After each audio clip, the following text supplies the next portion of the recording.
Isabel Agatón es la abogada de la niña. Aunque esa niña hoy tiene miles, millones de abogados, que somos todos los colombianos, que no podemos creer lo que ha sucedido. Pues hay una cabeza legal que es la que sabe cómo llevar hasta las últimas consecuencias la acción de este señor.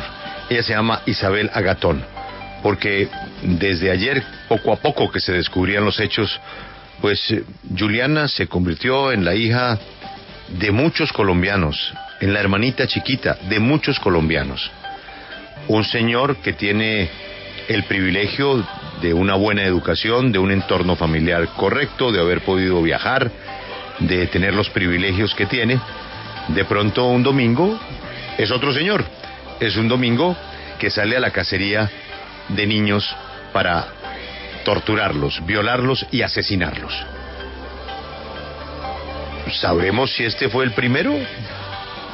Vamos a ver qué dice la Fiscalía. Doctora Isabel Agatón, gracias por atendernos, muy buenos días. Muy buenos días para ti y toda la mesa de trabajo. Doctora, sé que la entrevista es difícil porque usted tiene que reservarse muchas cosas que no nos puede contar, pero quisiéramos que hasta que la reserva se lo permita, cuéntenos cuál es la información que usted ha podido recabar de este caso. Bien, en primer lugar, aclarar que actúo como representante de víctimas, en este caso, a través de la Secretaría Distrital de la Mujer, que cuenta con un equipo de abogadas especializadas para casos de feminicidio y tentativa de feminicidio. Tan pronto conocimos el caso, establecimos contacto con los familiares para poder orientar la investigación desde el inicio, con el objeto de que se reconociera como lo que es decir, como un feminicidio. Se trata de un feminicidio porque la niña fue previamente secuestrada y además víctima de violencia sexual. En ese caso es preciso reconocer que siempre que en un asesinato de una mujer o de una niña haya evidencia que permita suponer que existe violencia sexual, estaremos siempre frente a un feminicidio. Pero además también nos interesaba establecer con la Fiscalía una línea de acción que permitiera que se reconociera como un feminicidio agravado por la edad de la niña, tratándose de que a través de la ley Rosa Elvira Celi, que creó el tipo penal de feminicidio, se entiende agravado cuando éste se perpetra en menor de 18 años, en una mujer menor de 18 años, como es este caso, pero también atendiendo a otra circunstancia de vulnerabilidad, y es el estado de la condición de indígena. Juliana y su familia hacen parte de una comunidad indígena del Cauca, es decir, que era necesario que se reconociera esa otra circunstancia de vulnerabilidad, pero además la violencia sexual como agravante también del delito. Pero además del feminicidio, efectivamente logramos establecer con la Fiscalía que se trata de un hecho de tortura y de secuestro, de manera que la orden de captura se solicita con base en estos tres delitos: feminicidio agravado, tortura y secuestro. Abogada, el fiscal general Néstor Humberto Martínez ayer en la rueda de prensa mencionaba que la escena del crimen fue manipulada y fue manipulada para obstruir la justicia. ¿Quién o qué tipo de conocimiento debe tener una persona para saber cómo se manipula la escena de un crimen? Porque poniéndonos a pensar como ciudadanos, yo no sabría cómo hacerlo, no sabría qué es lo que se tiene que hacer para que la justicia no se dé cuenta de lo que sucedió en la escena del crimen. ¿Qué conocimientos debe tener una persona para alterarla? Bien, siempre una escena del crimen es lo que en primer lugar debe custodiarse y cuidarse, porque ahí se provee toda la información que permita dar con los responsables. No me puedo pronunciar sobre ese aspecto específico porque son investigaciones precisamente que está adelantando el grupo especializado del Gaula de la Policía Judicial, pero es lo que primero hay que conservar y mantener a salvo para evitar que se contamine, y en ese sentido se evita que se contamine acordonando el lugar de los hechos, disponiendo todos los mecanismos probatorios que permitan dar con la evidencia que suponga efectivamente identificar al responsable. Entonces, siempre hay que actuar de manera rápida e inmediata frente a estos hechos para salvaguardar todos los elementos materiales de prueba y evidencia física que nos permita establecer las hipótesis que pueden orientar la investigación. El tiempo en estos casos es absolutamente determinante para lograr el éxito de la investigación y evitar que la evidencia se pierda o se manipule en el sentido de hacerla desaparecer, y pues eso también tendría un objeto claro y específico, y es una de las razones por las que la Fiscalía solicita la orden de captura, y se solicita la orden de captura con el objeto de evitar que pues el presunto responsable pueda evadir la acción de la justicia, y una manera de evadir la acción de la justicia puede estar relacionada obvia y necesariamente con la manipulación de la escena del crimen. Doctora, usted se oye muy joven, pero a lo mejor le es familiar ese dicho de que en Colombia la justicia es para los de Ruana. Resulta que el entorno familiar y de amigos de quien está sindicado de haber cometido el crimen es muy poderoso, muy poderoso. Eso no quiere decir que ellos tengan la culpa o que tengan que estar relacionados con el crimen si este señor, como se supone, lo cometió. Pero a la gente le molesta ver arropado a un señor, porque ya hemos visto otros casos de gente muy poderosa, porque piensan que al final ese poder pues le va a ayudar al señor a no responder por su crimen. Y la primera molestia que tiene la gente es que al señor la gente lo quiere ver en la cárcel. Lo quiere ver en la cárcel. Naturalmente, el señor tiene el derecho a un debido proceso, a una defensa y a demostrar que efectivamente está enfermo. ¿Qué sabe usted de la enfermedad? Bueno, primero quiero responder a lo primero que has dicho sobre el poder que tiene pues el perpetrador en este caso y pues su familia. Quiero decirte que efectivamente puede ser que tenga un lugar privilegiado en la sociedad, pero creo que también hay que reconocer el poder que tienen las leyes, y que tiene una ley que se sancionó hace un año, que es la ley Rosa Elvira Celi contra el feminicidio, y en ese sentido es preciso reconocer que estos hechos de violencia necesitan ser sancionados de la manera más efectiva y ejemplarizante, y hay que reconocer también el poder de la Fiscalía para actuar de manera eficiente frente a la realización de esta investigación y de las decisiones judiciales, el sentido que el juez de garantías haya ordenado la captura con base en la información que le provee la Fiscalía, también nos hace reconocer que la investigación se está adelantando de manera eficiente y efectiva. En ese sentido, yo creo que es preciso reconocer que las entidades tienen además que estar comprometidas y transmitir ese mensaje de cero tolerancia a la violencia basada en género, y además reconocer algo muy importante, y es que por la ley Rosa Elvira Celi ya tenemos por lo menos más de 40 sentencias condenatorias que superan los 42 años de prisión para todos aquellos perpetradores que han cometido el crimen de feminicidio. En ese sentido, ningún poderoso, ninguna persona, por acaudalada que sea, ningún hombre por acaudalado que sea y por estar en una posición de privilegio económico, puede sustraerse al peso efectivo de la ley, y es por eso que todas las entidades están actuando además de manera inmediata para que este caso no quede en la impunidad.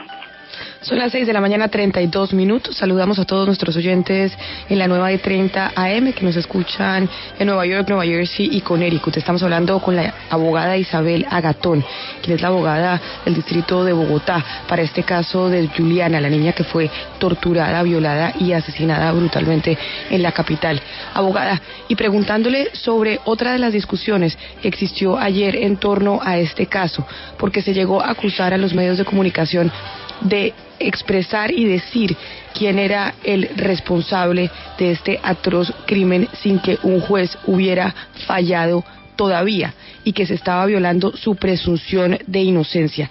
Cuando se lee el comunicado de la familia que exponen en la opinión pública, y ellos dicen que sin desconocer la gravedad del actuar de Rafael, la tragedia también los toca a ellos desde todo punto de vista, y que son conscientes de que Rafael deberá asumir las drásticas consecuencias que se desprenden de su inexplicable actuar.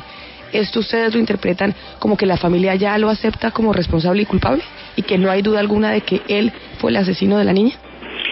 Bien, la presunción de inocencia efectivamente es un derecho constitucional que se reconoce a todas las personas que estén vinculadas a un proceso penal hasta tanto se tenga una sentencia condenatoria. Podemos referirnos efectivamente a Rafael Uribe como el presunto responsable porque hasta que tengamos una sentencia condenatoria pues vamos a tener una evidencia, digamos una manifestación a través de la justicia que lo declara como penalmente responsable. Es presunto responsable, hasta el momento toda la evidencia efectivamente lo compromete y con base en toda esa evidencia y elemento material probatorio es que la Fiscalía solicitó la orden de captura y el juez de garantías también la ordenó. En ese sentido entonces sigue adelante la investigación. Es necesario esperar que se surtan determinadas etapas relacionadas con la imputación, la acusación, etapas propias del sistema penal acusatorio en las que se debatirán las pruebas en caso de que él pues no acepte los cargos y llegaremos hasta un juicio. Si él acepta cargos, este proceso pues terminará anticipadamente y no habrá lugar a rebajas o beneficios porque tanto la ley del feminicidio los prohíbe como el código del menor y de la infancia. De manera que la forma técnica de referirnos a una persona, cualquiera que ella sea, antes de que contemos con una sentencia condenatoria es presunto responsable. Nosotras mismas como abogadas también tenemos que referirnos a los presuntos responsables hasta antes que tengamos una sentencia condenatoria como tal. Doctora, ¿cree usted que este es el momento adecuado como para hacer un cambio en la legislación que endurezca las penas por feminicidio? ¿Cree usted que es adecuado legislar en caliente? Yo creo que este tipo de hechos nos invitan a varias reflexiones. En primer lugar, a reconocer que Colombia ocupa el primer lugar de los países en América Latina con índice de feminicidio por encima de México y Salvador. Y fue esta la razón que tuvo en cuenta el Congreso para expedir la ley Rosalvira Celi contra el feminicidio. Eso nos lleva a reconocer que 4 mujeres son asesinadas diariamente en el país y la mayoría de esos asesinatos están en el marco del feminicidio porque se producen en el escenario de la violencia de pareja o despareja o son perpetrados por agresores sexuales o violadores. En tercer lugar, nos lleva a reconocer que la ley Rosalvira Celi efectivamente era necesaria y ahora estamos contando para este tipo de hechos como el feminicidio agravado que se le imputará al Rafael Uribe, estamos contando con penas que superan los 41 años de prisión, que son equivalentes a una cadena perpetua. Y en tercer lugar, yo creo que es necesario llamar a la necesidad de una jurisdicción especializada para las violencias contra las mujeres, así como hay jurisdicciones especializadas que investigan los delitos del narcotráfico y otro tipo de delitos, ya nos está mostrando efectivamente la sistematicidad de estos hechos y la gravedad de estos hechos, que necesitamos fiscales, hombres y mujeres, y jueces, hombres y mujeres especializados en la violencia basada en género. Cuando se presentó la iniciativa Celi contra el feminicidio, como promotoras de esta iniciativa, la Organización Sin Justicia incluyó una disposición a través de la cual la Fiscalía crea esa unidad especializada para la investigación de homicidios y feminicidios, porque precisamente deben orientarse desde el primer momento con los más altos estándares probatorios. Doctora Isabel, pero de acuerdo a la pregunta de mi colega que desde afuera pues ve las cosas diferente, por lo que usted acaba de decir, en Colombia tenemos suficiente castigo para el señor Uribe de ser encontrado culpable, por supuesto, y no es necesario, otra vez como siempre pasa cuando sucede una noticia de estas, promover unas penas más fuertes que nunca terminan sucediendo, es decir, que las plantean en caliente los congresistas.